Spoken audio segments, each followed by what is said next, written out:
They're like, oh my gosh, is she dead? She's trying to sleep. She No, needs rest. she just needs to sleep. Did somebody say Swiftwind?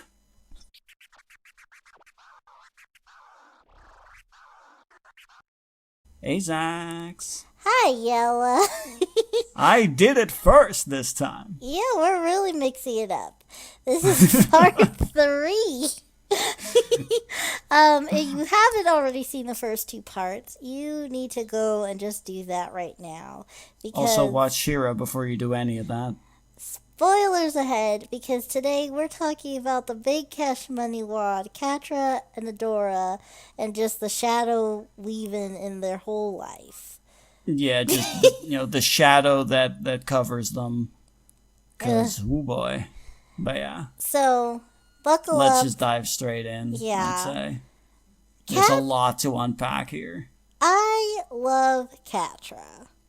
Same. She's Hard just same. she's just great.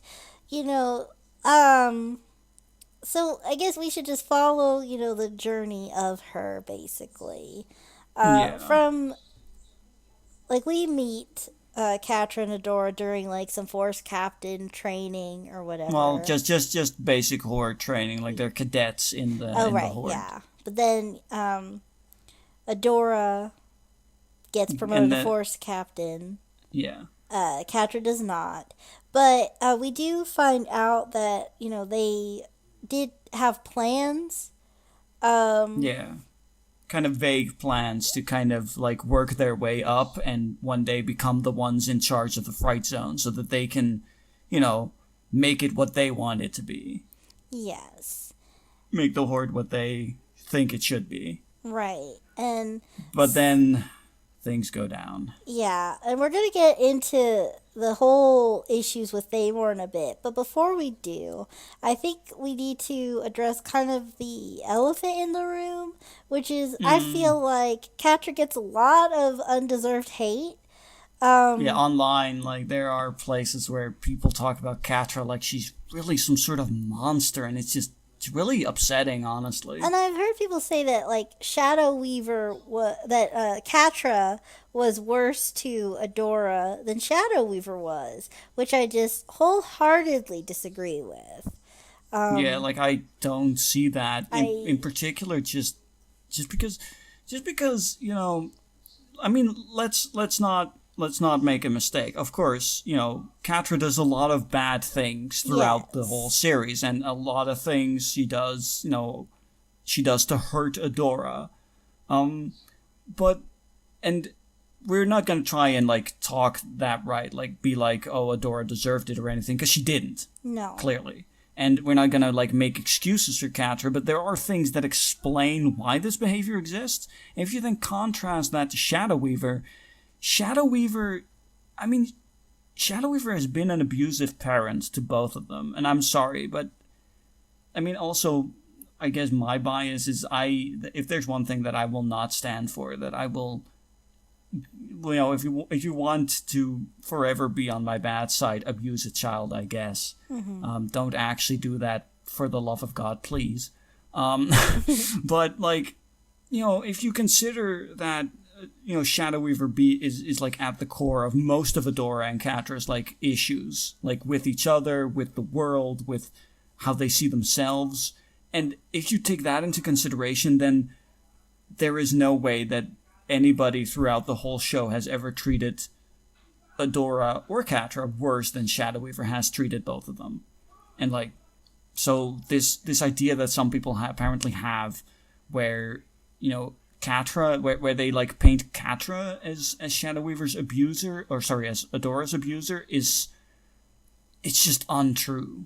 Yeah, like, again, it kind of takes the spotlight away from the real shadows that should be cast out, and that's Shadow Weaver. I guess I don't understand, because, like, these two, Shadow Weaver hurt both of them, and they both reacted in different ways. Adora was like, which is a large part of what the show is, like, about. Yeah. So that's, like, part of the themes. So I think it's just really interesting to say that, like, Catra did worse specifically to Adora. I guess, like, we talked earlier, like, there are people in this world part of the rebellion that will never forgive Catra for what she did.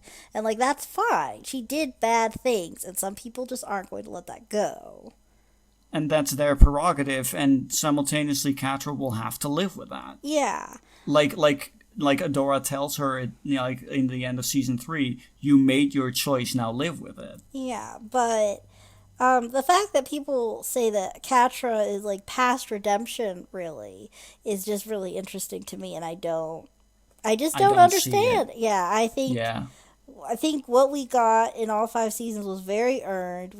She hit rock bottom, and Yeah, she because worked. that's also a thing. Like, she made bad decisions, she did bad things, but she never got rewarded for it either. Yeah, Like, when she does a bad thing, like the universe, like karma just bites her in the butt, and she gets worse off. She keeps getting worse off, and it's really that's a kind of a thing that I feel like works to Catra's favor as a character, and how you as a viewer can relate to her is. We've all done bad things in our lives. We've all done things that we regret, and usually when we do a bad thing, not always, but usually there is like some sort of karmic justice, I guess, in what then happens as a result of bad decisions and bad actions. And we see this happen to Catra time and time again. And part of what makes me love her as as a character, as a person, is like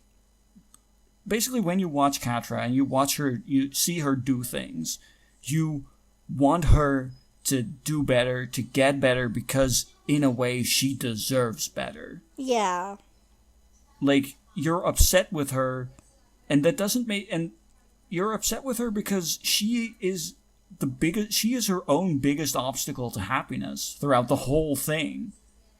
Because she just kind of keeps pushing people who love her away because she's afraid, because of her abandonment issues. She pushes people away because and she doesn't believe it when good things happen to her, because she doesn't, like, in her own words, I don't get to have nice things. I don't get to have what I want. But at the same time, that's also because she doesn't know what she wants, and she has to figure that out. And I think a lot of people in their life don't know what they want. right. Yeah, Yeah, it's just. she's just. But yeah, she's a very, very nuanced character. She's probably the character that goes through the most change throughout the entire series. Yeah, Not only like as a person, but also just physically. Like, and that's why we have characters that literally transform. Yet Catra's the one who changes the most. she. It's interesting. Yeah, it is interesting. And her initial changes aren't good. Right. Like, she becomes a worse person at first, but then she turns that around, and I think there's probably still work to be done, like at the end of the whole series for her, but I believe that she can do it. Yeah, and She's shown to me that she can do that. Yeah, But let's dial back a bit. Let's follow the timeline a bit more. Let's talk about. Let's start with Catra. In the Horde, when they're cadets, when she's training together with Adora. Because also from flashbacks that we see later on, like, since she's been a child, Catra has always kind of been an outcast. yeah. Like, people treat her horribly, and part of that is because they see this authority figure, Shadow Weaver, treat her horribly. And children, as children do, if you as most children, when they see another child like being like behaved, being like treated poorly by an adult, children will emulate that behavior and also treat that child poorly. Yeah. And that's a lot of what Catra has to endure for like most of her childhood. And in the beginning of the first episode, Catra won the training thing. Well, she just did really well like, at it. Yeah. Like Adora's the one who fell in the hole. That's true. That's so- true. It was, though, at the same time, it was also kind of a team exercise. So she did, yeah. So she did it. She's not really the best team player, but she did perform really well, and She performed really well. Yeah. And it did showcase like what we see as the show goes on, like her aptitude for strategical planning and just how she is. Strategical planning and also just physical capability. Like, she goes toe to toe with Shira. Yeah. simply because her whole thing is she is fast and she waits for like the perfect moment to strike. We see this later also when she like fights against Hordak at the end of season 4. Like she kind of basically most of the destruction to the Fright Zone at that point is being done by Hordak until Catra, because he's in a frenzy, until Catra finds the perfect moment to strike and take that energy crystal out of his armor. Right. But yeah, I'm jumping ahead again. I'm sorry. Well, no, but you're fine. But like then but Catra performs really well, and we see like she has an aptitude for this. She is really the perfect soldier for the Horde, because she doesn't Yeah. let her concern for Adora get in the way of her doing what needs to be done. I So, mean, like in this, in a way, Adora is actually at that point like her largest motivator because from her, because she feels abandoned by Adora, so she wants to have Adora feel some of that pain, not knowing that Adora is also just really sad because these two are meant to be together, but like.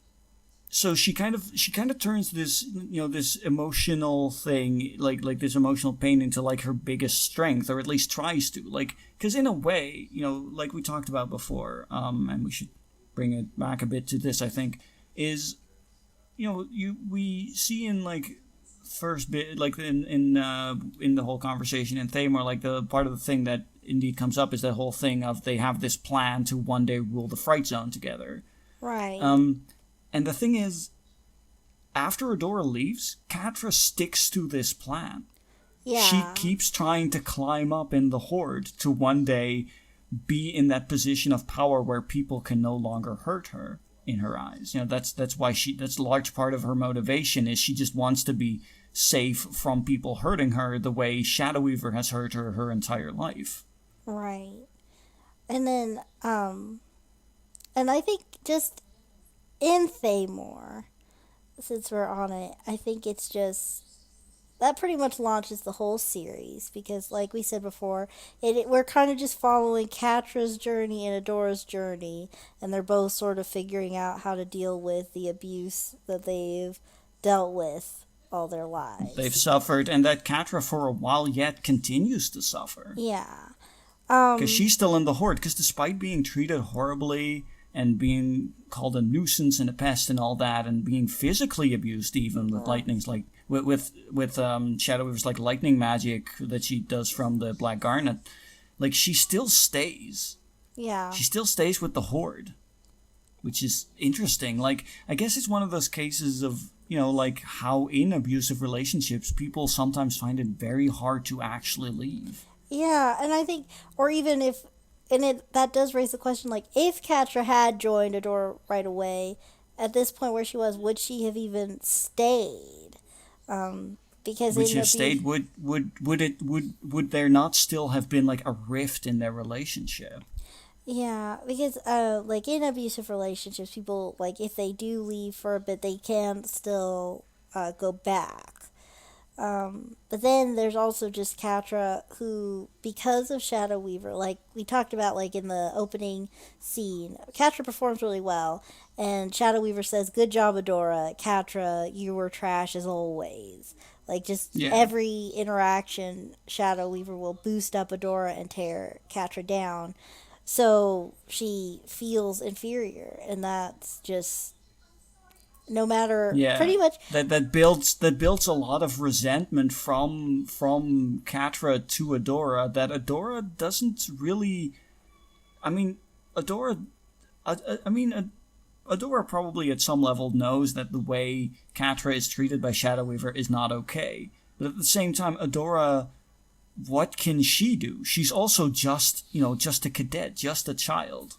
Like, and yet understandably also, like, Catra feels like, why doesn't she stand up for me? Does she not care about me? And that kind of like comes to a head in Thamor, in particular because one of the things Catra brings up when they have like their conversation is like, if you don't, you have to come back with me or Shadow Weaver will kill me. And that's not necessarily hyperbole, like, Yeah. They're like but there's like this resentment because a large part of like like you said, like Shadow Weaver constantly boosts Adora up and tears Catra down. But one thing she also does a lot then is like tell Adora that she is responsible for Catra. And this has two effects on both. This has an effect on Catra, this has an effect on Adora. On Catra, it has the effect that no matter what I do, like, I'll never do anything right in Shadow Weaver's eyes, so why even try? So that's why she gets, she becomes a bit rebellious against Shadow Weaver and, snarks back and all that, or at least tries to. But it also makes it so that no matter what she does, doesn't matter what she does, Adora is responsible. Because that is, a message that keeps being reinforced on the both of them. Right. And then on the flip side, no matter what Catra does, and no matter how much that is her own decision, her own choice in life, her own decisions, Adora feels responsible. Because Shadow Weaver has constantly pushed that responsibility onto her shoulders. And she's internalized that. They've both internalized that dynamic, that very unequal dynamic that they have going on.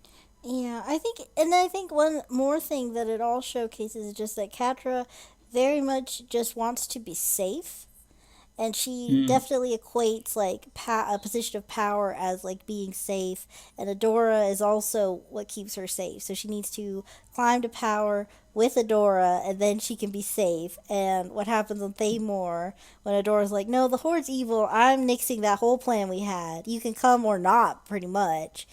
That just shatters everything Catra has been working towards, and what that shatters like this, like Catra always saw like this light at the end of the tunnel of one day Adora and I will be at the top. Yeah. And then Adora leaves. So then it's like, okay, well, I don't have Adora to keep me safe, but I can still have power to keep me safe. Exactly. And that's kind of where her whole climb starts, her climb and eventual descent, because when she is in a position of power all the way at the end of like during season 4, she realizes that power, it was never about power. It was in part about, the responsibility of being trusted with power, because Shadow Weaver never trusted her or believed in her. Right. And it was about safety, but hey, this position, I'm still not necessarily safe.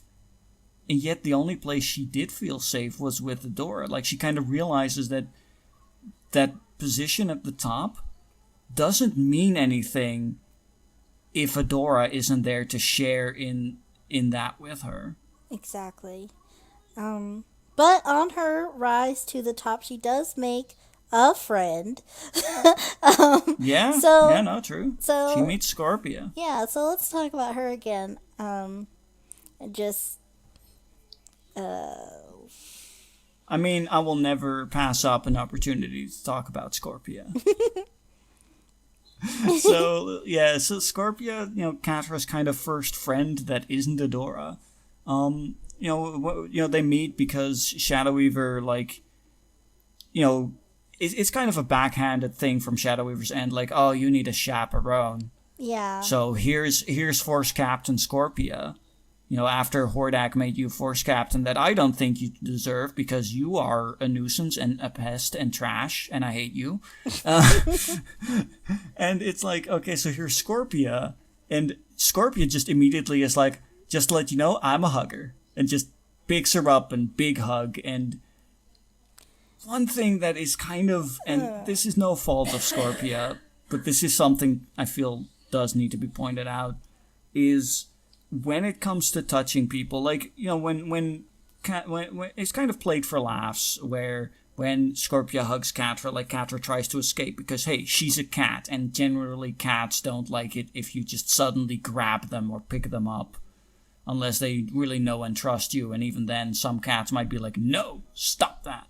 But at the same time, it's also, I guess, kind of like, in a way, it's a trauma response, because we see later in like flashbacks and also just it happening at that time, that Shadow Weaver uses touch a lot as like a way to intimidate.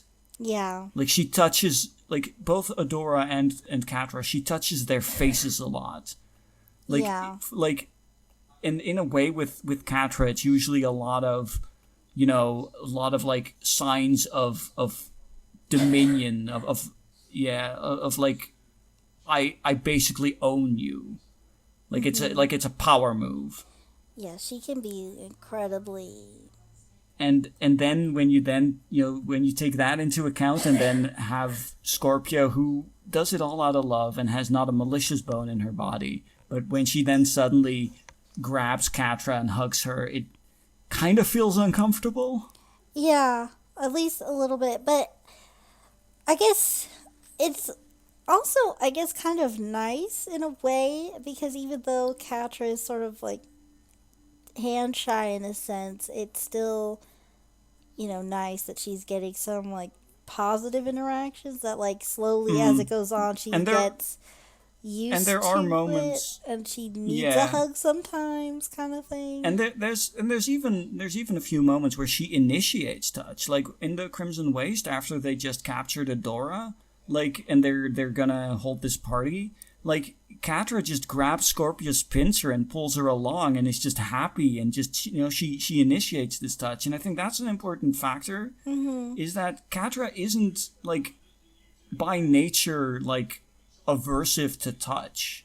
Yeah. It's just that she needs to be a bit she needs that control of being the one to initiate it, or at least show or tell that she is in fact not opposed to touch at that moment. Yeah. Another cute moment that they had where Catra initiates like a little bit of intimacy is after they're sailing away from Armista's place after they weren't able to destroy the gate. Catra lets Scorpia share her blanket with her. No, that's not. No, That's after the ice thing. After the when they go to like that the cold place in like season 2, where Adora gets like gets drunk off of that first one's virus disc for the second time.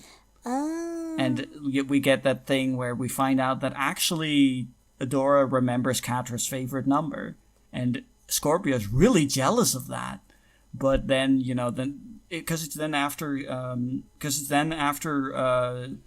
Scorpio breaks like the disc in order to save Catra basically. That's when they, on the way back, Catra like shares her blanket with Scorpio, like actually appreciating, despite how much she at the time yells don't do it, appreciates the fact that Scorpio did save her life. Yeah. Yeah, that's after that. I forget what the place is, what the cold place is called. It has a name. The Northern Reach, I believe. Oh, right. Okay. So when they go to the Northern Yeah. Reach. Okay. Yeah. But yeah. Yeah. We already talked a bit about how the in the Crimson Waste how we talked a bit about how Scorpio like presents to Catra this option of, hey, what if we just stay in the Crimson Waste and we have a nice life here? And we already kind of talked about that and how she refuses, but to make that to add a bit more nuance to that, she initially seems a bit like conflicted on that, like she wants to, because she clearly doesn't like it in the Horde. Like Scorpia says as much, like, you clearly don't like it in the Horde. Why don't we just stay here? Right. And she's confused because she never really sees that as an option. And so to kind of escape that, she goes and she goes to talk to, Adora, who is captured. Adora, who is, I think at that point, has kind of found out that the heart is bad news or that there is something that's bad news, and is trying to have Catra see that something is amiss and we need to, there's no time for this. But then Dora makes a crucial mistake. She mentions that Shadow Weaver is in Bright Moon.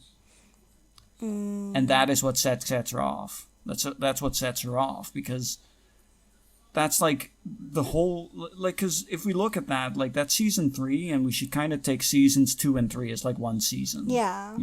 Yeah, because they're basically the same season. It was just cut up because Netflix wanted to try something. But or DreamWorks, either one. Somebody, Something like that. someone dreamed a There, dream. there was some business bullshit, but some BB, but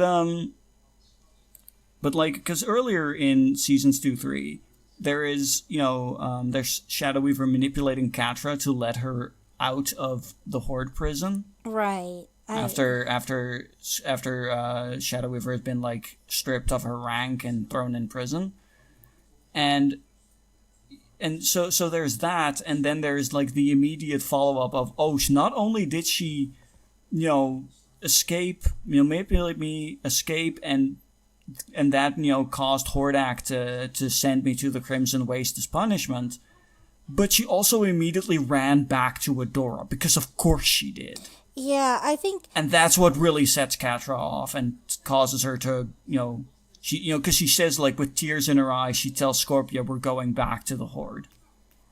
Yeah, I think it is just interesting how, like, we have touched on it, but um, Catra very much needs Shadow Weaver's approval, and in that time, before Shadow Weaver actually manipulates her to get out of it, out of the prison cell or whatever, Catra keeps visiting her, and she keeps trying to, like, taunt her or gloat in a way about, like, the reversal of power, but Shadow Weaver never engages, and the power never really shifts because at the end of the day, Shadow Weaver knows what she needs to do to get Catra to do whatever she wants her to do. Yeah, Shadow Weaver is still in control. The whole time. Yeah. So I feel like Catra can't help but feel backed up against the wall. Like, I need to go back to the Horde because I'm not letting Shadow Weaver win and be happy with Adora.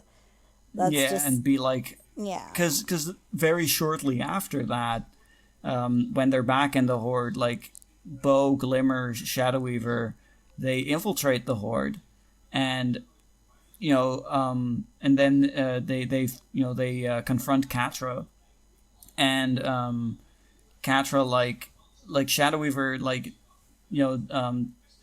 uses Glimmer's magic, like siphons it out of her to like use the same thing she has been using on Catra for years to keep her under control, and just shocks her with like black magic. And the thing that's really painful in that moment is that stops only because Bo is worried that Shadow Weaver takes too much from Glimmer, which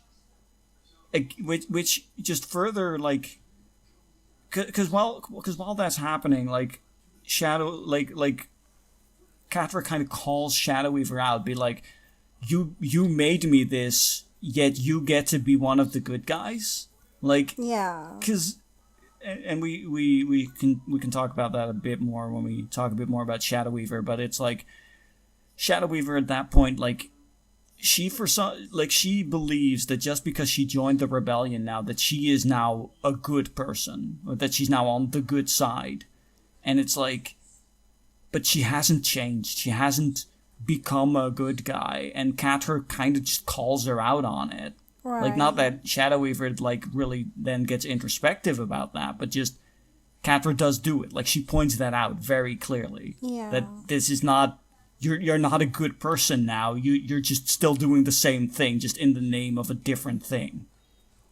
You're still hurting me. And that all just leads up to the whole opening of the portal. Right. This is when she opens the portal, even though everyone at this point has told her not to. I don't think at this point it's just reckless. Like, she doesn't really even know. I don't think she fully understands what will happen. Or yeah, like like either she doesn't really know what will happen, or she just doesn't care about her own life and safety anymore. She just I think, yeah, it's just a last ditch lashing out because she just needs to do something. She needs to lash out somehow. Yeah. She needs something to get control back. Right. Because that's like one of her biggest fears is not being in control, and that has been used against her most of her life by Shadow Weaver. And then, like, I guess just to bring it back to... Yeah, right. We kind of forgot. we kind of went off track because we talked about the Crimson Waste, because there's a lot to unpack about that. But we were talking about how Scorpia and Catra relate to one another. After the whole portal situation, Catra kind of gets her rank of, like, second in command back. Oh, right. Yeah. So she's, like, at her most powerful at this point, because the Horde is winning. The Horde is very much overwhelming the rebellion at this point. Yes. And yeah. and then just to, I guess, double down on the fact that they're basically already winning, Catra hires Double Trouble to infiltrate, like we mentioned. But yeah, that is like a large part of why the Horde is winning at that point is, because of Double Trouble's spying and Entrapta's tech, science, smarts. Well, I mean, Entrapta at that point is on Beast Island, because, like, Entrapta gets banished to Beast Island right before the portal opens. Yeah, I was just thinking that, like, just, like, in general, like, the rebellion just they still have the tech a lot in general.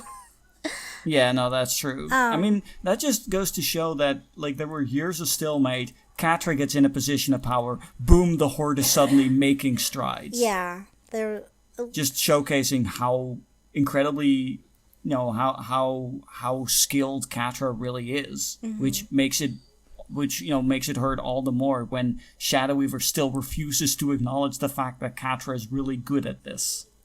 Yeah, she really just will never let her have her moment. But Catra does open the portal, and Scorpia realizes, like, okay, it's this is not great. It's time to leave. That's in particular after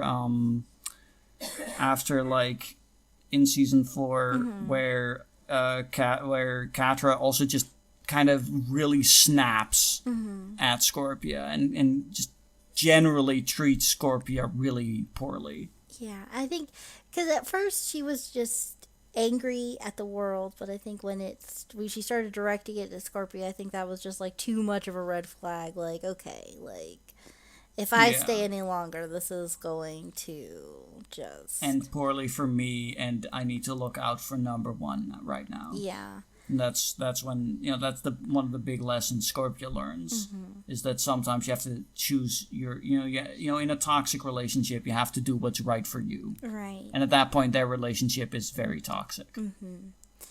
And then it isn't until Scorpia leaves that Catra realizes just how important Scorpia was, and just sort of keeping her together, because without Scorpia bringing some levity to Catra's life, it's real bleak. It's just being angry and going to war, and that's it. Because Lonnie, Rogelio, and Kyle do not like Catra, even though she's their boss. They barely respect her. They only respect her because of her title. But if she hadn't been... of her rank, if she hadn't been promoted to Force Captain, they would have continued to just like Adora and not like her. I mean, they also kind of, because Adora also in a way betrayed them. Like, Lonnie, I believe in season 1, even calls Adora out, you just left? No regard for us? Like, that kind of thing. Yeah, so... I don't think at that point that they really like either of them. Yeah, no, that's fair. But I guess... that's true. I mean, they did like Adora beforehand, while they never really seemed to like Catra. Yeah. There was a lot of bullying. Like we talked about before, children will kind of emulate what authority figures do. So they treated Catra poorly because Shadow Weaver treated her poorly. Exactly. But, why not just knock someone when they're down, I guess. In comes Double Trouble. So their job... Always play for the winning team. And their job to help the rebellion is just to go to Catra and just be a distraction. And Yes. They do it in the most savage way. I feel like there were 1,000 other ways to distract Catra, but I instead, mean, ultimately, it was a very helpful way for Catra, ultimately, eventually. Catra did need to learn about herself. So he they did her a service, but it was so Yeah. rough. They change Mm-hmm. into Dora, Scorpia, Shadow Weaver, literally Hordak. Hordak, anyone that Catra has interacted with and explain where it went wrong, why it's basically Catra's fault. Yeah, which is not entirely the case for all of them. Like, in particularly for Shadow Weaver. Well, I mean, for Shadow Weaver, I think they say something along the lines of "didn't believe in you," and Right. that's very true. Like, and Yeah. that's not Catra's fault. Yeah. That is purely on Shadow Weaver. But I guess it was important though for Catra to see, like, even though Catra knows, like, I don't trust anybody and nobody cares about me. It was important for Catra to see exactly all those feelings articulated to herself. Yeah, I think the one that really hurts the most, in part because it's the most recent, but also because it's the one that is most directly Catra's own fault, is when Double Trouble turns into Scorpia and says, "It's you. You drive them away, Wildcat." Yeah. Like, that is because that one is one that is purely Catra's own fault. Like, Adora, that is not necessarily Catra's fault. That was Adora realizing, oh hey, the Horde is bad, gotta fight against the Horde, and I don't have another option, I have to do this. Which, okay, not Catra's fault, but whatever. Then Shadow Weaver, not necessarily Catra's fault, because Shadow Weaver just never liked or respected Catra at all. Hordak, I mean, she did kind of lie to him, you know. So that's kind of her fault. Yeah, I'd say that's roughly her fault. And then Scorpio was just purely Catra's own fault, Exactly. and that is why it works so well. That is like, I believe, like either the second to last or the last one that Double Trouble does to like hammer their point across. And then Catra's all like, "Why are you doing this?" And they're like, the Double Trouble's like, "Because you needed to hear it, darling. Also to be a distraction. Bye. Bye." Then they were Like, never seen again until they were posed as Peekaboo. So yeah, what a way exactly. what a way to dip out. Yeah, no, I mean, mad respect for that move. Like, that's. They were such a I mean, that's the baller. theatrical part of their entire personality. Like, they're a performer. Yeah. It's what they do. All for that. Like, your face is almost as good as applause. Almost. So Like, oof. Like, ooh, so good. Double Trouble's such a great character. they're really great. So we've already talked a lot about Shadow Weaver and Catra's relationship so far, but some more things I want to talk about. Just like when Catra joins the rebellion finally in season 5, one of the things she has to deal with is that Shadow Weaver is just there. And I think at first it was just kind of like, you stay in your lane, I'll stay in mine, and we're just not going to interact. But that comes to a head.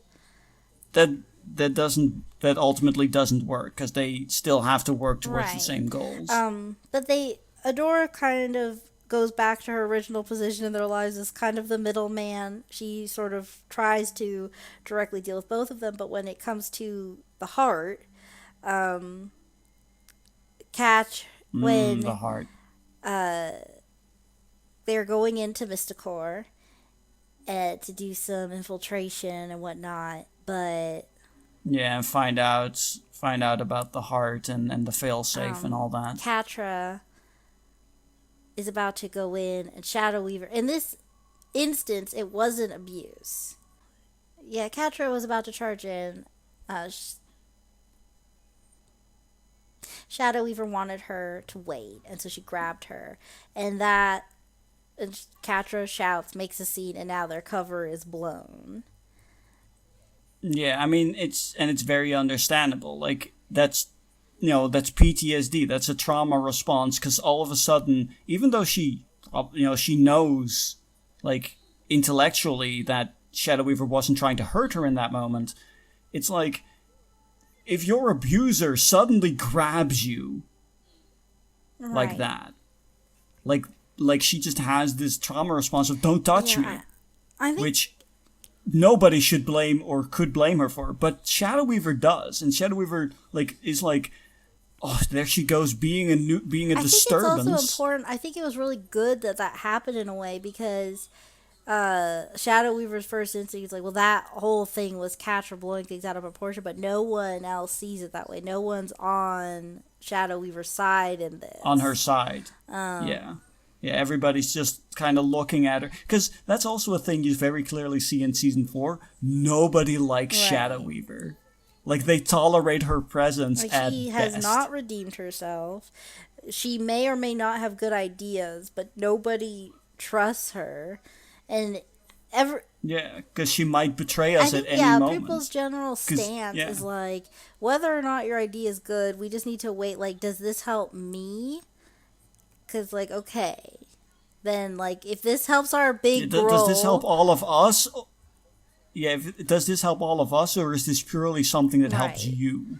So, I think it was really good that that happened because otherwise, it was seeming like at this point that there wasn't going to be like really any closure for them. They weren't like they hadn't really interacted at Yeah. all. Shadow No. Weaver said some passive aggressive things, and Catra was like, "Meh," but like they hadn't really clashed yet, and they really needed to.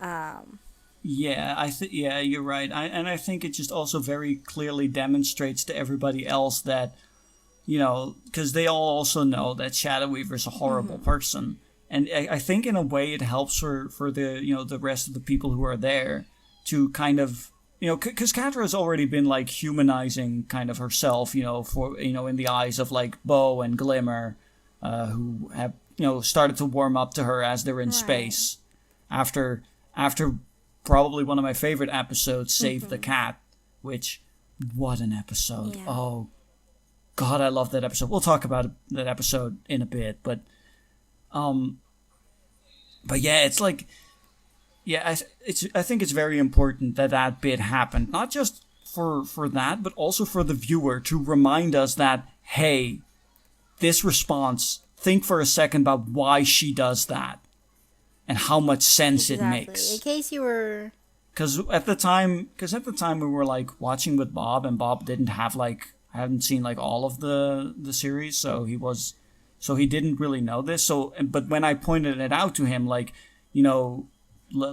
but Shadow Weaver is like Catra's abuser, then he was like, oh, that makes so much sense. Then that she reacts that right, way. exactly. Yeah, But now to it's such a moment. yes, now another moment. We need to talk about The moment. the end of the season where Shadow Weaver sacrifices her life to help Catradora Yeah. get to the heart of The Athena. heart. Yeah. You have some feelings. I have conflicted feelings, and and probably those conflicted feelings were probably like I feel like those were intended, because a couple of things happened there. One of them is that right before that all happens, Shadow Weaver like pushes Catra to go to Adora and to take Adora to the heart.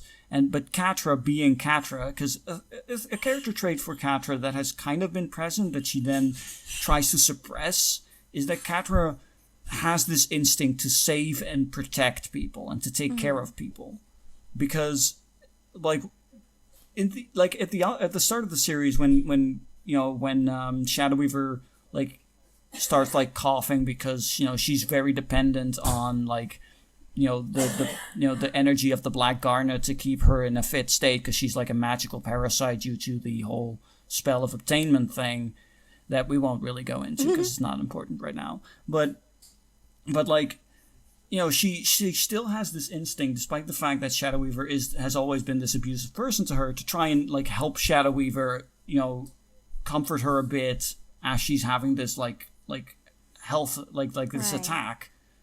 And we also see this in season 5 with when they're on Critus and she meets Catradora, Bow, and Glimmer are being quote unquote, I guess, kind of confronted by Milog, who we'll talk about later because Milog's great. But while Bow and Glimmer kind of freak out, Catra's first instinct is she jumps in front of these still virtually two strangers. Right. I mean, she knows Glimmer a bit by this point. She still doesn't really know Bow at all. But she jumps in front of them and just tackles Milog off a cliff. Just protective instincts just go. And she also has this right before... and this is, she also has this still towards Shadow Weaver when Shadow Weaver's holding this Guardian of the Heart back and trying to tell Catra to grab Adora and take her to the heart. And Shadow Weaver does a couple things here. One, and I think this is important for Catra, and I'm glad that because of that, I'm glad Shadow Weaver does it. She tells Catra, "I am proud of you." Mm-hmm. Finally giving Catra that validation she has been craving her entire life. And I personally hold the belief that Shadow Weaver doesn't really mean that, because that would be, in my eyes, too big of a change of heart all of a sudden. Yeah. I just don't really see that, but Catra does need to hear it, and I'm glad that she gets it. And for that, I'll be happy for Catra, purely for that. And then... because then, Shadow Weaver's also oh, it's too late for me, and then she does the whole, she creates a wall, a magic wall to keep Catra and Adora back, and then she just kind of pieces out, she explodes and takes this Guardian with her, and she's just, she's gone. And when she does that, she says 2 words. You're welcome. And at the time, I was so conflicted because I wasn't sure how to feel about this, because it was what's going on here? There's things that I need to think about, but I can't, because now we're jumping into the heart, because that's also still going on. We don't have time, kind of like how Catra and Adora don't have time to process that. We don't get time to process that until later. But then it became later, and I got time to process it. And the last that you're welcome comes, to me at least, very much across as a last-ditch effort at manipulation of, you can't be angry with me anymore because I saved your life. And I definitely, I definitely agree with everything. I go back and forth with Shadow Weaver a little bit, because on one hand, they did have that talk when she betrayed her. Instead of getting sent to Beast Island, Shadow Weaver tells Catra, I never had it easy, why should you? Which is something that abusive parents say all the time to their children. That I'm making, no, that's true. I'm not hurting you, I'm building character. I'm making you strong. So I think that when she says, I'm proud of you, in a way, she is... sort of, in a weird, messed up way. And I think that is something that happens a lot, where an abusive parent will try to take credit for it. You see how great you're doing, that's thanks to me. So when she says you're welcome, that's one way that they are welcome. Look at how great you guys are doing, thanks to me helping you build character, rather than not realizing or not acknowledging that it's more despite of the fact that she treated them like this, that they became as great as they are. And then, and it also ties into it, like you said, that you can't be angry with me. I did this one nice thing, so you can't be mad for all those years of abuse. We're good, right? But also I'm dead, which is something that, I've seen, not in real life, but in, media. There'll be a parent that's, dying of cancer, but they were really horrible. While they were healthy, so the child is really conflicted, I don't like seeing you like this now. What happened? I guess everything's forgiven because you're dying anyway, so why hold on to those feelings? Yeah. Yeah, it's like, no, I know what Um, you're talking but about. then the other way it works is that like Shadow Weaver is definitely a stand-in for also just a homophobic parent in general. More, I guess, in regards to Adora, in that like Catra is the evil, bad lesbian girlfriend that needs to stay away Lesbian from my who is like, perfect, pure yeah, angel baby, Adora.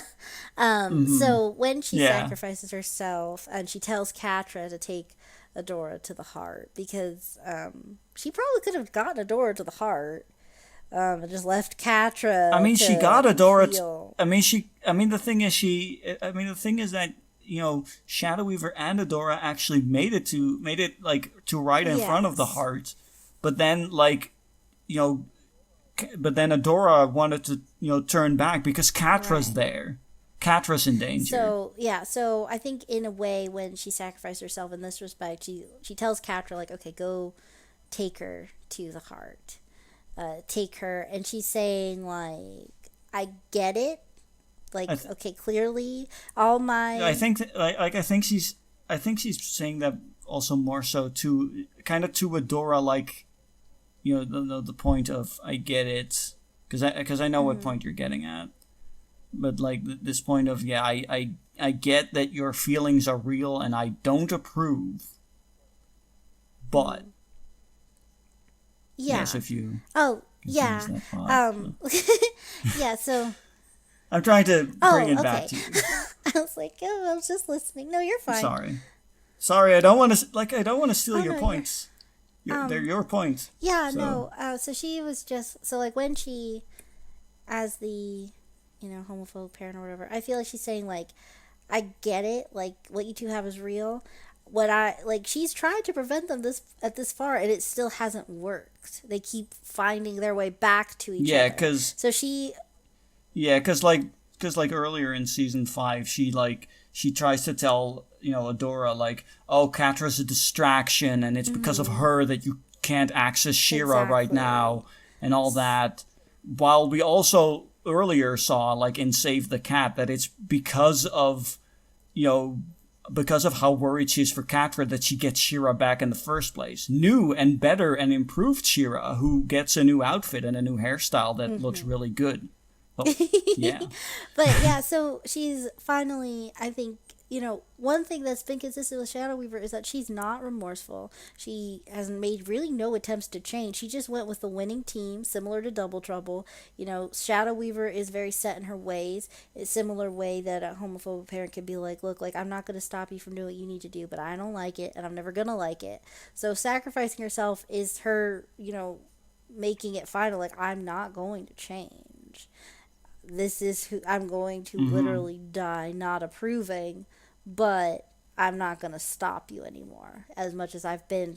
I won't be able to stop you anymore. And in a way that kind of has a contrast to how right before Save the Cat in the episode before that when Catra saves Glimmer for Adora's sake, um, because there's also at that moment like Catra is kind of like sacrificing herself because Catra doesn't expect to survive all of this when she teleports Glimmer out into space so that Bo and Adora can pick her up.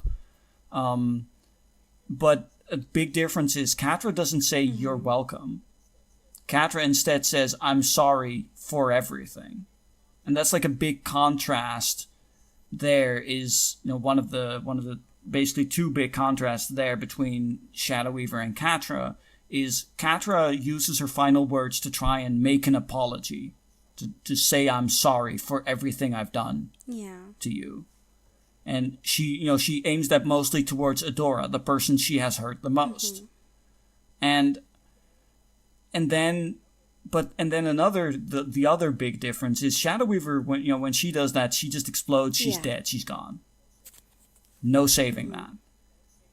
But then save the cat. But for Catra, save the cat happens, and Catra does get saved, and that also means that Catra now has to continue living and will have to confront all the other people that she's wronged and try to make amends.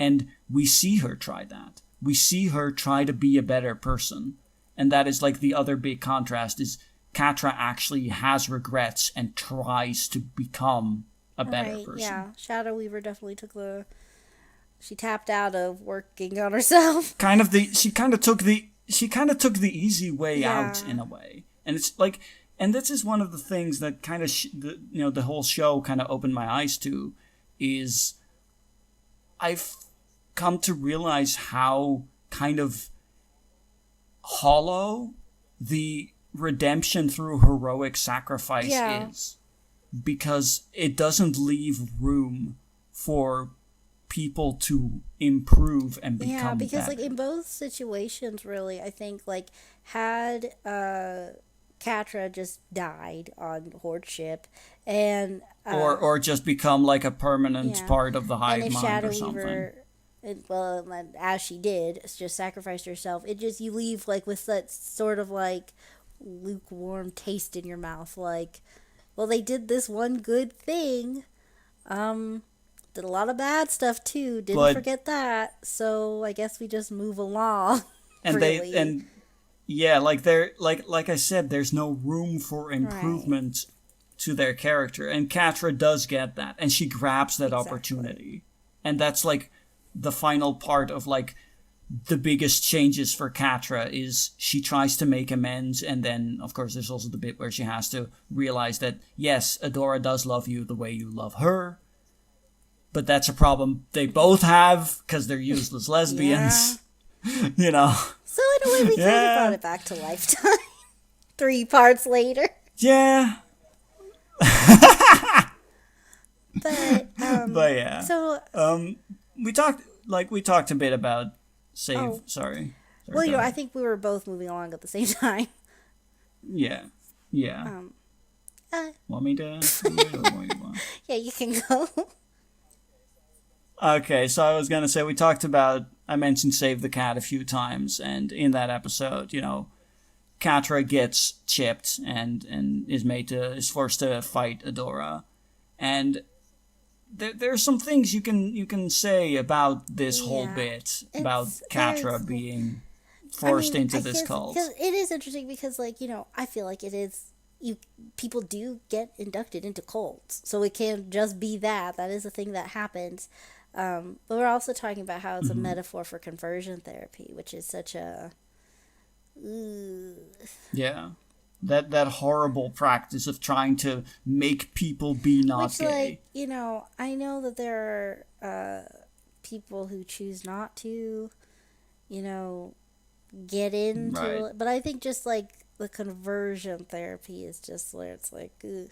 Yeah, forcing Like, people to be yeah, if straight, you want to like basically. take like if you want to choose like celibacy or something, that's your decision to do what you want to do. I don't think you would have to or feel like you should have Like I to, respect your but decision. Yeah. your choice. I'll respect your But I mean decision. most Yeah. of the to just be honest with conversion therapy, it's usually never their choice. No, it's not. And I think it's very clear also because one of the things that, cuz Prime's whole thing is Prime casts out all shadows. He makes pure is like the whole thing that his whole cult is about. Like, he brings perfection. And one of the things he says that kind of stuck with me is, and he says it through Catra's mouth too, is when it's like, chipped Catra versus Adora. Prime says something along the lines of, "She was afraid, and she suffered, but eventually they all come to Prime," or Yeah. something like that. And that was, I mean, that just made it so clear. Like, that's another one of those things that had either Adora or Catra been a guy, it wouldn't have had this same powerful message to it. Yeah. Mhm. You No, know? definitely. Like, that subtext wouldn't have existed No, at it would all. just be like whatever. It would have just been the Yeah. cult, and there would have been nothing Yeah. else there. Um Like, and that's just another one of those things that just makes it very clear that this show, at its core, is a queer show. Like, it's a very LGBT yes. show. Um okay. So we're still on Save the Cat, and do you want to talk about how Adora saves Catra? Okay. Yes, yes. Oh, I love that bit. Cause, cause what? Cause a thing that you know, Adora kind of doesn't like about Catra throughout the seasons is that Catra just refuses to listen to her. You know, when she's like, oh, when she's like, the Horde is evil, please, Catra, come with me, Yeah. blah blah blah. You know, she really hates that. You know, in her eyes, Catra just refuses to listen. Meanwhile, Catra is like, Adora doesn't listen to me and what I want. But miscommunication. But then during Save the Cat, Adora tells Catra, as Catra tries to break out of Horde Prime's brainwashing. She's all like, "Hey, Cat, you never let anyone tell you what to do. Don't you start now."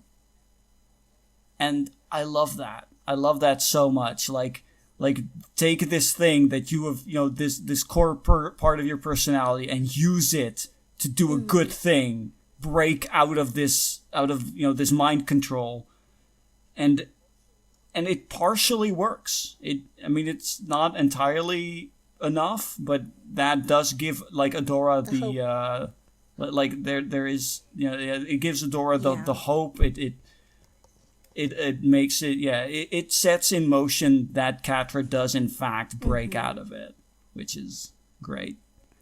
And later we can talk a bit about that now. Like later, this is also used by Catra when they're in the heart, and Adora kind of seems to give up on surviving.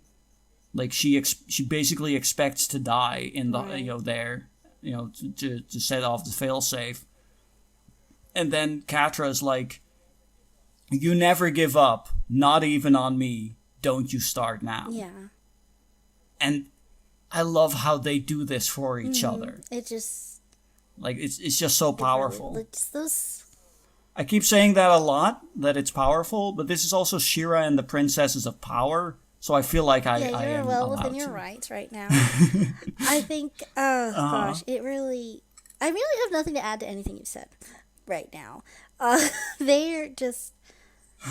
You're just Yeah, feeling it I mean, again. I actually get like a little bit of goosebumps just thinking about just when they save each other both times, and just, I mean, epic. I mean, just that the She-Ra transformation in season 5. Like, I wasn't a fan of She-Ra's aesthetic before. I was like, okay, she's powerful, but it was just kind of like whatever. But when she came out in season 5, I was like, okay, yes to all of this for sure. Yeah, especially because after that, like She-Ra looks a lot more like Adora. Um, Like she keeps her hair in a ponytail. Her figure is a bit slimmer, which is a bit more like Adora. She's still more buff than regular Adora and still taller, but like her general like physical shape is like roughly similar. Like it's more Adora, which is just because it's actual She-Ra. It's like Adora actually summoning the power of She-Ra instead of doing it through the Sword of Protection. so last thing, before we move on to Adora, we'll For still be Catra. talking about Catra, but Yeah. But in relation to Adora, just kind of like we talked about Adora already, Yeah. just more in relation but to the last Catra. thing, we need to talk about Milog. Very good. Milog! I little love kitty cat. Milog so much. Such a good kitty. Oh, I just love Milog. Like when we first meet Milog on Krytus, and I already talked a bit about how Catra basically kind of quote unquote saves Bow and Glimmer from Milog, and then Milog, because at that point Milog is in this weird humanoid Right. shape, but then Milog becomes cat shaped and stays in cat shape for most of the rest of everything, and because Milog kind of imprints on Catra. And this is a very, very important thing because it's like this is shortly after Catra has been saved from Horde Prime, and has kind of started to like connect with like Bo and Glimmer, and has already like apologized to Entrapta, who accepted her apology and all that. But here's this new creature that doesn't know any of them, complete strangers. Yet it sees something in Catra that makes it want to like connect. And what I love, like, see something in Catra that is worthy of love and of like trust, and I just really like that. And that's such an important thing that Catra really needs at that moment, and the fact that she just gets it in the form of this amazing kitty. Yeah, Is I think great. it's also just like interesting that like because of Mila and working with him, Catra sort of takes the first steps on working on her anger issues, and this happened like without anyone telling her that she should, because like throughout the story, like everyone or series, everyone's been telling Catra like you need to do this, you need to do that, but you know she charges headfirst by herself, attacks Milog, and then when they find her, she's like, "Hey, I'm working on something. Stay out of it. Like I need to do Yeah, this like that, myself." like they're yeah, because they're kind of getting on her nerves, and she is in the meantime kind of figured out that Milok seems to like reflect her emotional state. So as she gets angry, Milok gets angry, and when Milok gets angry, he gets all red and spiky and scary, and and so she's like, and I love that bit where she's like, I think he's responding to my emotions. So if you could, I'm not angry. If you just don't bother me for like a second. Like, and I love that quick switch of she's about to snap and then she reins it in. She's like, no, calm down, deep breath, okay. And she looks so proud. Thing she's ever seen in her life. Oh my goodness. Yeah. But yeah, no, I think, did we mention Bob's point? Oh, okay. Yeah. No, not when yet. we were watching this with Bob, I do, shout out to Bob joining in at the last season. Yeah. He still liked it. But he did bring out. On that note, also a shout out to Munch. Shout out to Munch, who he was with us for. Who caught up? Yeah, he caught up he caught up with seasons 1 through 4 right before we all together watched season 5. It only took us 3 parts to mention either of them, but you I mean, shout out when it's right. Anyway, but Bob pointed out that Milog functions kind of as a mood ring, but not so that other people know how she feels, but so that Catra knows how she herself feels, which I think is really good because everybody, Double Trouble knew Catra for what, like a month or whatever, and they knew something her like that. in and out. Catra's not really hard to read except to Catra. Yeah, Cat, like that's like, and again, that's like part of Catra's like biggest like conflict with herself is she doesn't know what she wants. She doesn't like she knows herself barely. Like she thinks she knows what she wants and needs, but she's wrong. And here Milog is to kind of show Catra how she feels so that she can, so that she's confronted, like kind of how that shows also like with, her first like introduction to Milog when she figures out, oh, Milog reacts to my emotions. She kind of figures out that, she figures out, oh, I'm getting really angry, but I shouldn't be. Nobody's here is trying to, be mean to me.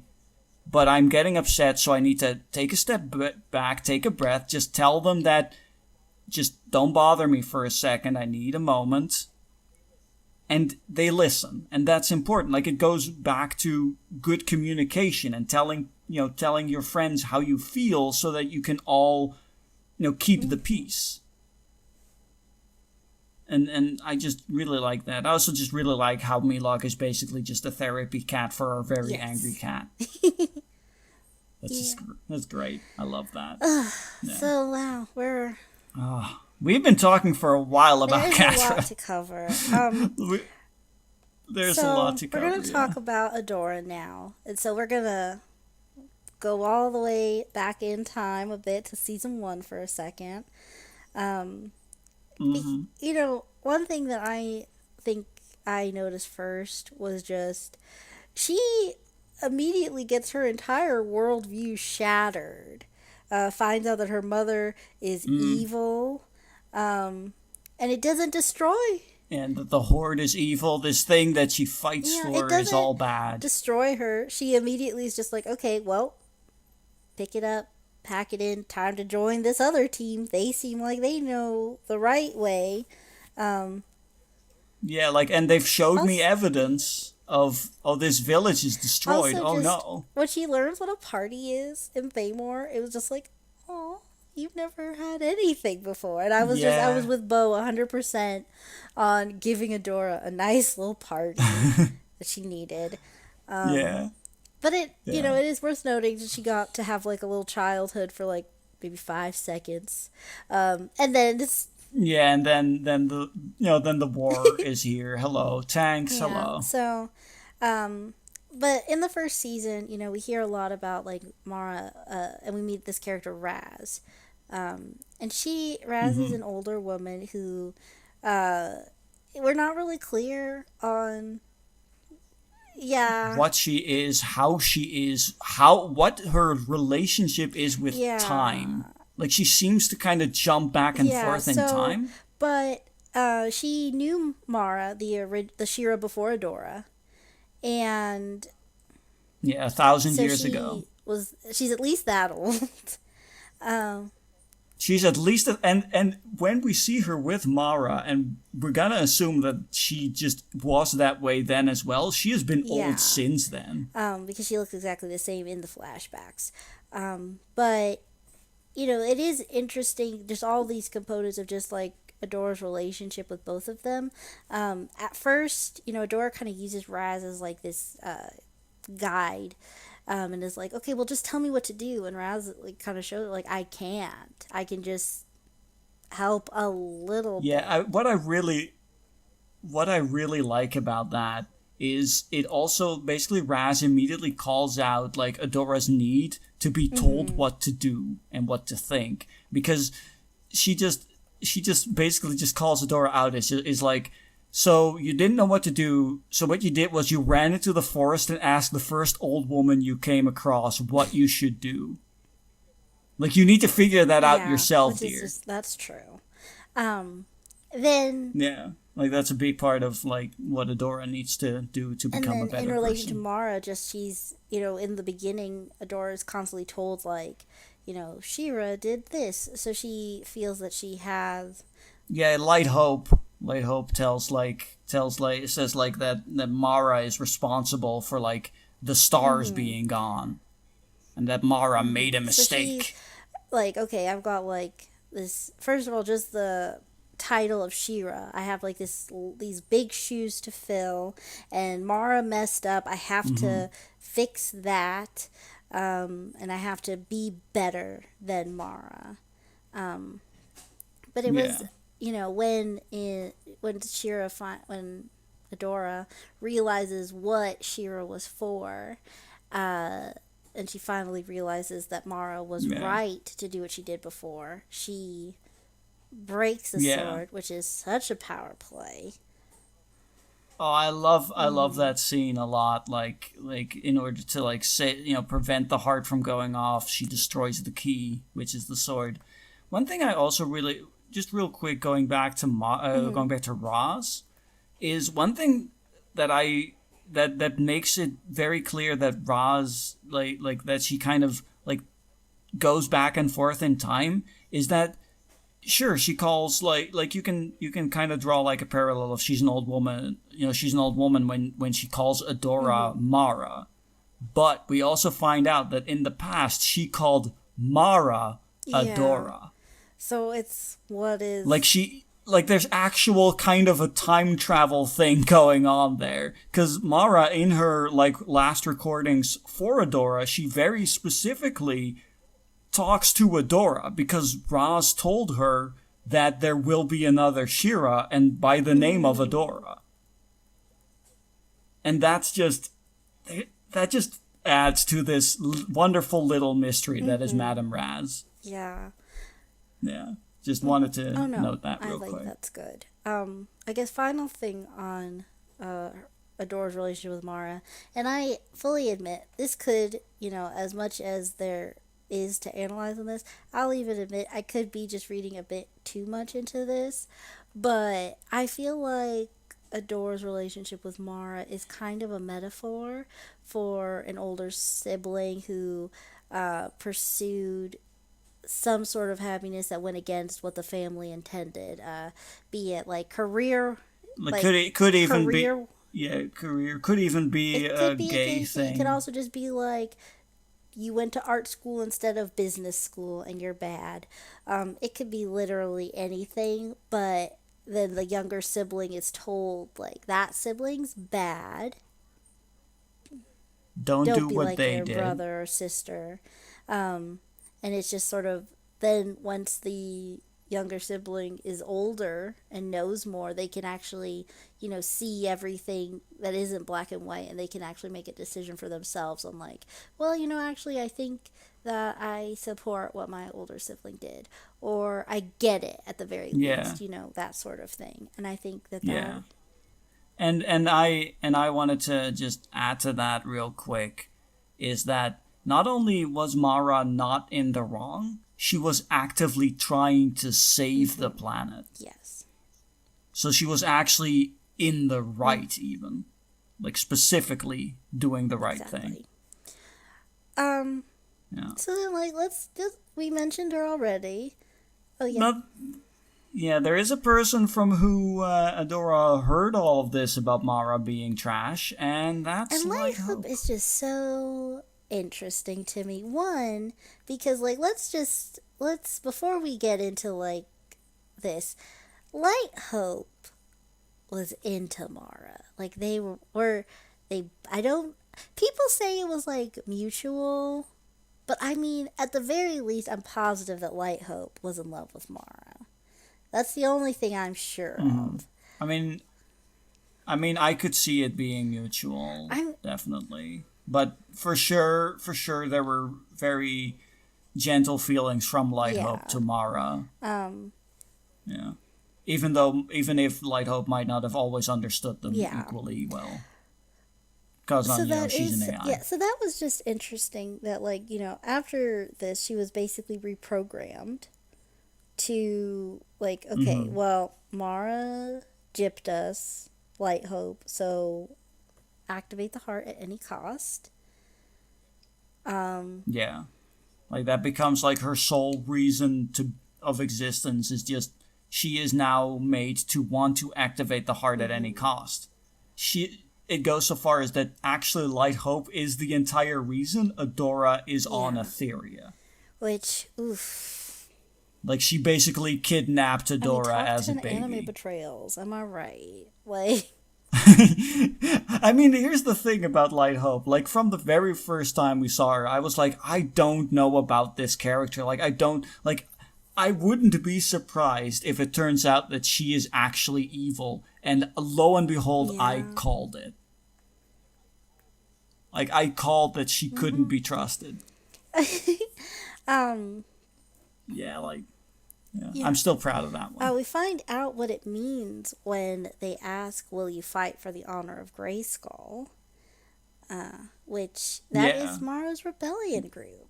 So, we were Yeah. talking about, like, I mean, we didn't really answer. We just sort of posed the theory, I guess, if that's just the last bit of Light Hope's original personality.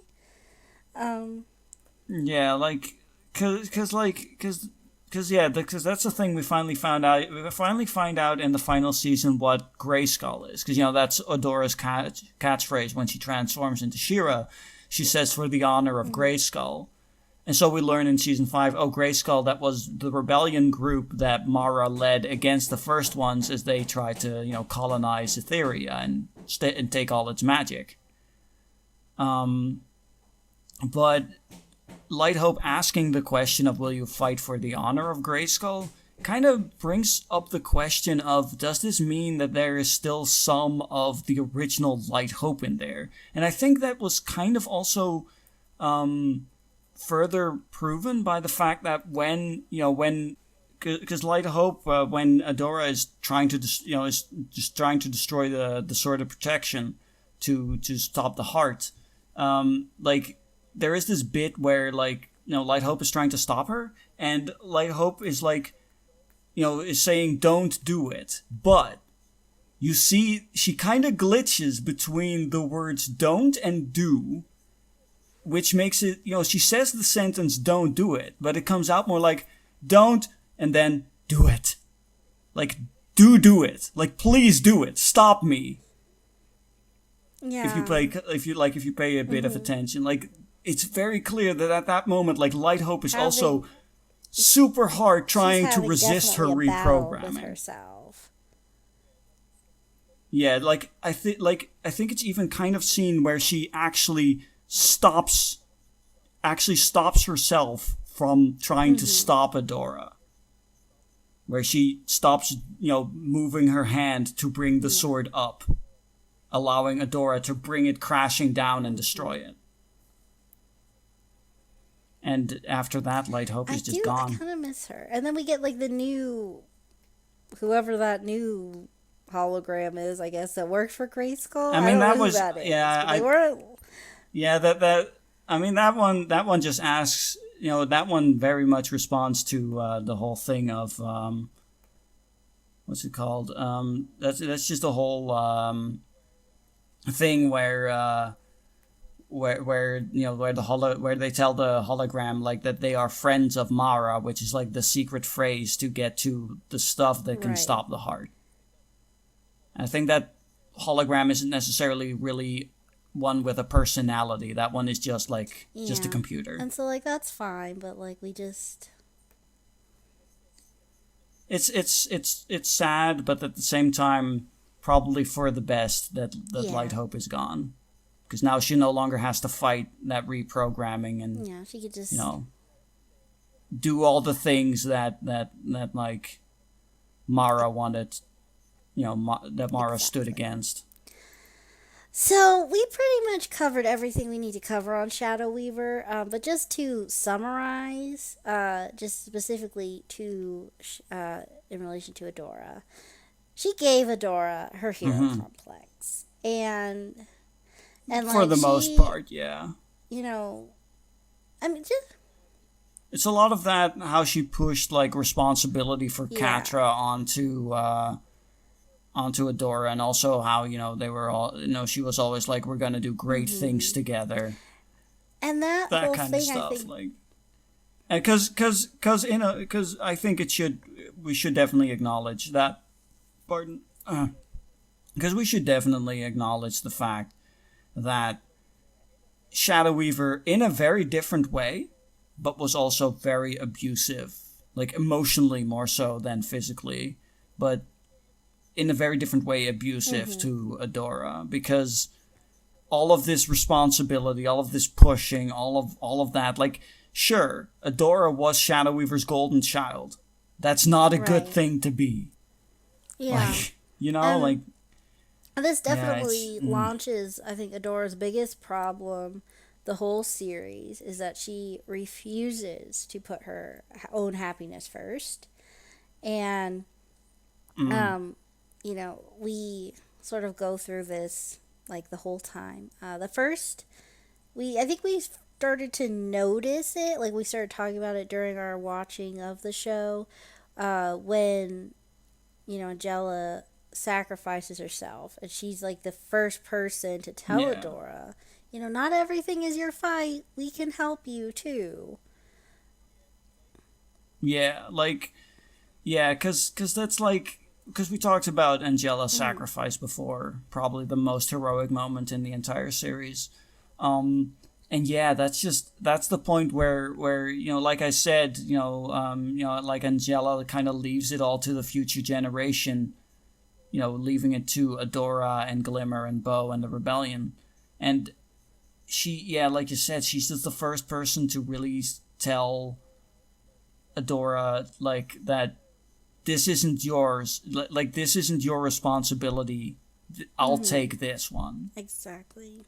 And and the kind of the sad thing then becomes, because, and Jelle has some final words, of course, for Adora, because Adora's the only one there.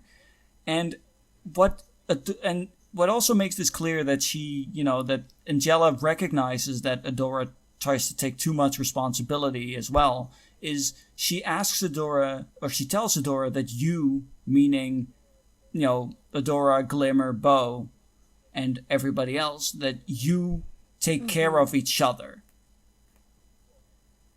But at the start of season 4, it becomes very clear that Adora misunderstood this and interpreted it more as, take care of my daughter for me. You take care of Glimmer, please.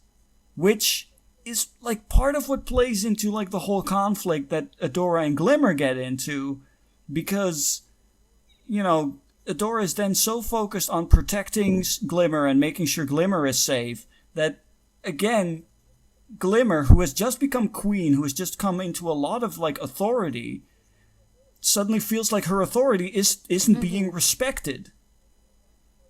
And that, like, and that goes to show that despite the fact that, because a thing that also happens in season 3 is that in the portal, Adora finally kind of gets this realization that she is not, in fact, responsible for everything Catra does. And that Catra makes her own decisions and she needs to live with that. And that's not Adora's fault. Because the corrupted Catra that we then get, which, what a look, and how that was so creepy. But I did love it in a way, because it was so creepy. Because corrupted Catra is all like, this is all your fault.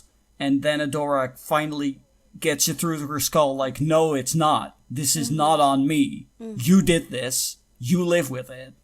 Punches Catra in the face. Satisfying as hell. But, like, but then at the same time, we get to season 4, and Adora falls back into old patterns. Except instead of taking responsibility for Catra, she takes too much responsibility still for other things. Things that are outside of her control. And that, like, creates this friction with Glimmer, where their relationship deteriorates. Yeah. As she also kind of, blames herself for Angela's death. That should have been me, while Angela makes it very clear, no. Like, I chose this. I opted that you have more to do. I'm done. Yeah. She exactly. totally, it is, but she did, like you said, one step forward, one step back with the whole, like, I know I'm not responsible for what Catra does, but she still is like, I need to protect those I love. And I think there's something everybody. that's just like so interesting about like just the hero complex in general. And then it's just like at a certain point it's just frustrating because like as we see after she loses She-Ra because she broke the sword, she jumps headfirst into battle, which is like seriously reckless, and she's trying to compensate because she, not only equates She-Ra with her value to the team, but she kind of feels like people are mad at her for not being She-Ra anymore, which is not the case. But like Mermista and Perfuma at separate points in this are like, hey, like you're not She-Ra anymore. Stop it. And Dora definitely seems to take that as like, I know you guys hate me. You're not useful anymore. Stand aside, let the people who still have their princess abilities work. So she's like, well, I can make up for it in chutzpah. She's just going to charge it. But then I think, that's where, Bo really steps up and is really important for Adora because he's like, hey, you're not alone. We've been here this whole time. Pan over to Mermista and Frosta doing their cool water frost thing. Yeah. Yeah, working together, being a team, and it's like, we can all do this together, be a team, do a cool thing, do a move, and then they do a cool move with each other And together, then all she's of them. like, wow, I guess I had friends the whole time. And like, yes, face palm, Adora. Because yes, you did. Good job, Adora. It only took you like 4 seasons to figure out that you have friends who can help you. Which, Good job. but She's a bit slow on the yeah. uptake I think, sometimes. but also just like, I mean, when it comes to like her feelings with regards to Catra and Catra's feelings with regards to her, they're both slow on the uptake yeah. on that one. Saying that kind of reminded me because there's this one part where, because we talked about this a bit before, where Shadow Weaver tries to like, throw a wrench between like Catra and Adora. That's not how I the get what phrase you mean. works, but whatever. Like between, yeah. Like tries to get in between Catra and Adora again because Catra's a distraction, and even though Adora is rejecting this idea, Catra immediately internalizes it again because they both still have issues. Like it's not just snap and it's all good now.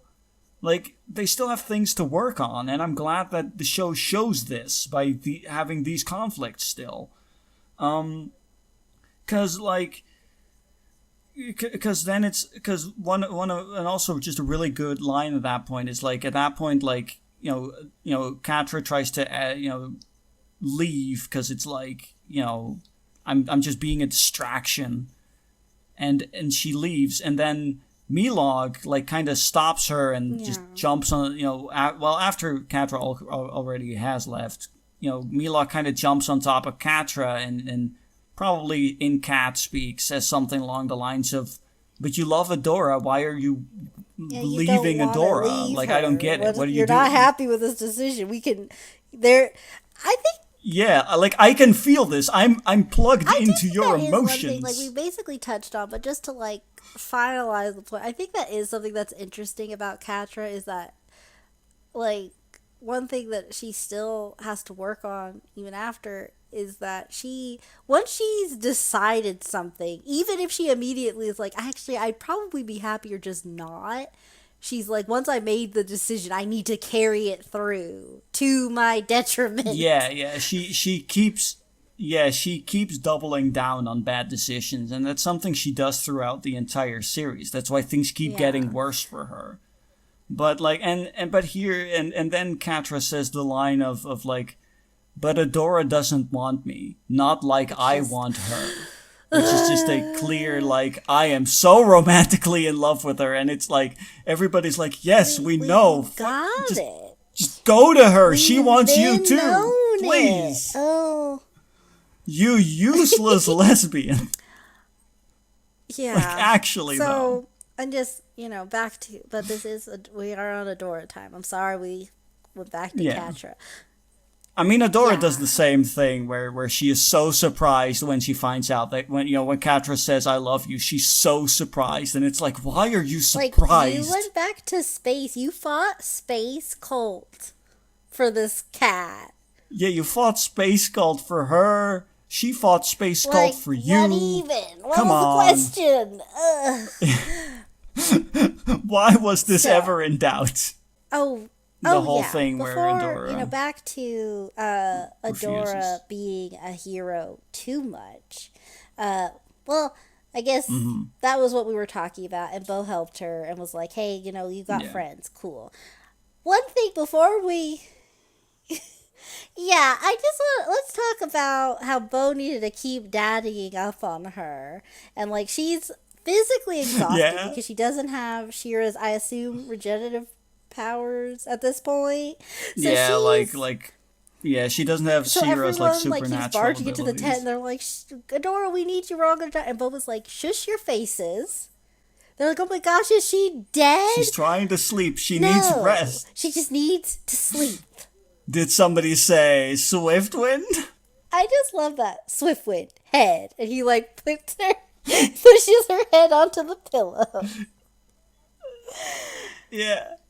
I just really like how Swiftwind like uses his horn to just cut through the tent and just be like, did somebody say Swiftwind? While nobody said anything that even sounded remotely like I think, Swiftwind. and it is nice that Switzerland is kind of Yeah, then like Adora's therapy animal in a way, because like early on in the yeah, they both kind of have a like therapy early on animal. in the show, not super early, but like one of the episodes is she has to make a connection with Swiftwind officially, and like that was the first step to Yeah. her learning to accept help that she didn't know she needed, and I think that's nice. So yeah. Yeah. No, that's a good one. Yeah, But yeah. now, before the end of the show, Adora's about to reach the heart, and these places like to play tricks with her head. They like to show her things.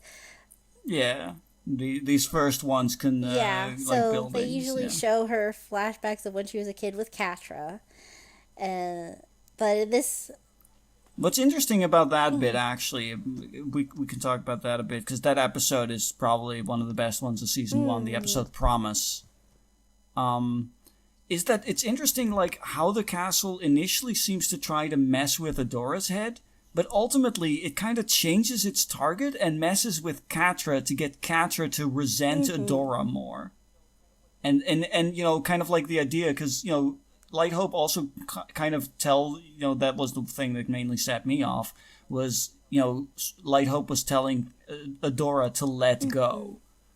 But the castle kind of seems to, the Crystal Castle at that point kind of seems to recognize that I can't get Adora to let go. What if I can get Catra to push her away? Because there's a couple of scenes where it's like Catra gets to see certain parts of flashbacks that Adora doesn't right. get to see. And those are specifically things that make Catra feel like miserable and unworthy. Yeah. And yeah, so then we get more of that kind of here. Like you said, like how it messes with her head. But in this case, it's, I guess, kind of somewhat helpful. At first, anyway. Adora sees Mara. They're both in their She-Ra attire. And Adora's basically saying, like, yeah, probably gonna die today, but, like, that's cool. And Mara's like, no. You... that was not the moral of anything. That's not the move, Adora. You're doing it wrong. Yeah. It's about what's in here. It's about what's in your heart. You need to accept what's in your heart. You deserve happiness too, like, Adora. Please. Didn't get to date my hologram. You need to date your cat girl. That's that was all that happened. That's the moral. That's what it's all about. Like, literally, like, because then they get to the heart, right? And because then they ultimately get to the heart. And Adora, the failsafe, unless she can transform into She-Ra, the failsafe will be too much for her and she will die. So, and first she tries to get Catra to leave again because, hey, I need to save you. And then Catra's like, no! Shut up, I'm staying. You can't get me to leave here. I care too much about Catra, you. like, goes off earlier before she, like, leaves with Milog, and she's like, what is this? When do you get to choose? You sacrifice for everybody. When do you get to choose something? But, like you said, Adora's trying to get Catra to leave before they enter the heart, and Catra pretty much needs to grab onto Adora for dear life and force her to let her help her in the end. Like, I am not leaving. Yeah. We're doing this together. Let's... Like, we either survive this both, like, either you figure She-Ra out and we both live, or we both end here, but I'm not letting you go again. We're sticking together this time. And what I really like is, then Adora, gets stuck in this, like, vision of, like, a future in which she and Catra live happily in Bright Moon, and Catra gets along real well with Glimmer and Bow, and it's all very beautiful. And then Prime shows up, because he's like, hello, this will never happen, ha ha ha ha ha ha. And and like and you know and cat and you know at that point Adora's just kind of like I guess giving up, like she doesn't know what to do, like she's kind of hopeless at that point. But then like a door of light opens and there is Catra holding out her arm and screaming at Adora that she loves her and to please come back to me, stay. That's like the most beautiful thing is like is the stay, like finally please stay with me. And what I really like about that is while in the real world in the Chamber of the Heart, like Catra is whispering all of this as she holds Adora close, and meanwhile in Adora's vision, like Catra's just yelling at her, like Adora, like. And that's I love that little contrast of like on Catra's end, she's like very, you know, very sweet and gentle and soft, and in this other thing where Adora needs it, she's being like, Adora, please listen to me for once in your life, like you know, and I really like that, and I love that the thing that finally allows Adora to reconnect with She-Ra at that moment. And then her first action is to conjure a shield to protect Catra from being hit by like a stray bolt of energy, which is great. Is Catra asking Adora to stay. And I think that's really good because, like, remember, Shadow Weaver's whole deal was Catra distracts you. But, like, no, you distracted me by not letting me just figure this out. Yeah. Be happy. But once I finally let go of you, then I... And accept my love for Catra and accept the fact that Catra loved me. Yeah. And then they actually get a kiss. They got the kiss, and I was just like, "Oh yeah!" It was everything. I get goosebumps just thinking about it. Like, I love that scene so much. Like, I've seen like so many screenshots like, and GIFs and clips of it. Like, it was all over social media. Time that we got one step closer to Catradora just gives me goosebumps. Like when we're escaping the space cult and She-Ra is glowing in her new getup, Catra's in her arms like a proper damsel, and we're just walking through hero style, just epic. Yeah, this. Then they did a kiss and they saved the world. And like everything looks pretty. There's flowers everywhere. And just it was so good. I loved it so much. Like I was so happy with that. With the whole thing. Like so wow. We talked a lot, but our final thing we should do. Goosebumps again. We talked a lot. Yeah. Where do you see the characters going after season 5? Well, what I really hope for, what I really want, and if we get to like explore this, I mean people, like I said, people have explored stuff like this in like fan works and like fan fiction and fan comics and all that, and there's a lot of really well written stuff out there, which is great. I'd say what I really, really want to see, should something like a sequel or whatever happen, is I want to see Catra and Adora continuing to work at communicating, at their relationship, at putting in the effort that is required in maintaining a healthy relationship. I also just want to see them be cute together a lot, and then I want to see the rest of like the princesses and the best friend squad and Super Pal trio and all that. I want to see them getting incredibly like annoyed at this constant PDA. Like, come on, get a room, you know. Like everybody's just getting really annoyed because Catra and Adora would be that couple that just wouldn't stop touching each other all the time. Like Catra just constantly sitting in Adora's lap, just wiggling her tail happily. Like I could just see that just happen all the time. Like every meeting, it's like, can you, Catra, please, you have your own seat. No. And it's not Adora's lap. Get in your chair. You can't tell me what to do, Sparkles. Like, you know? Like that would happen. I could see that so much.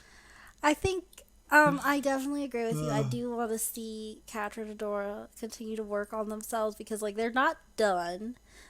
They've made really big Not by a steps, but long I shot. don't want anyone to leave the show being like, well, they're fixed because they are not.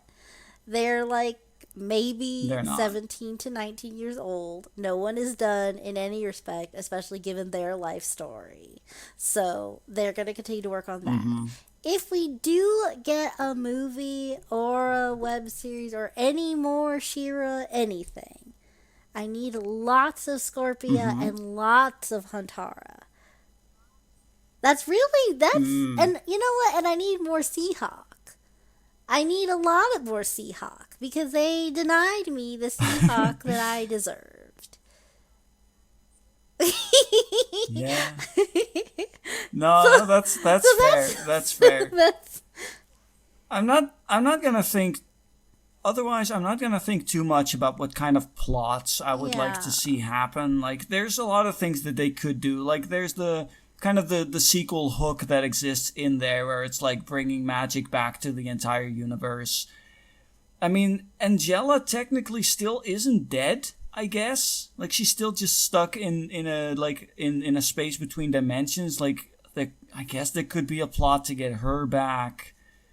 I mean, there's options there, but I wouldn't say I really want to see this because so far every time I said something like I would really like to see X, they did something completely different that I honestly liked better. So, Yeah, I mean, whatever they have, I'll take it in. But otherwise, yeah, they can inject that yeah, straight but into my otherwise, like veins. I'm happy with whatever Noelle will give me. Yeah, no, So definitely. we Noel, feed us. give it all to me. Okay, we have spent a lot of time gushing about Shira, and I hope, We've spent like 4 hours and like I total. said, I In really hope that nobody betrayed me and that they didn't watch this until they had actually seen the show for themselves. But if Otherwise, we're we're not not even friends kind of anymore. friends, we're barely acquaintances. But if you are still a traitor and you want to make it up to me, then you need to go watch the series for yourself. And then we can talk Yeah. about it. Until I love yeah, talking I'm always about love it. to talk about it. But until then, please remember to comment, like, and subscribe because we all need friends. Okay, bye. Lesbians save the universe.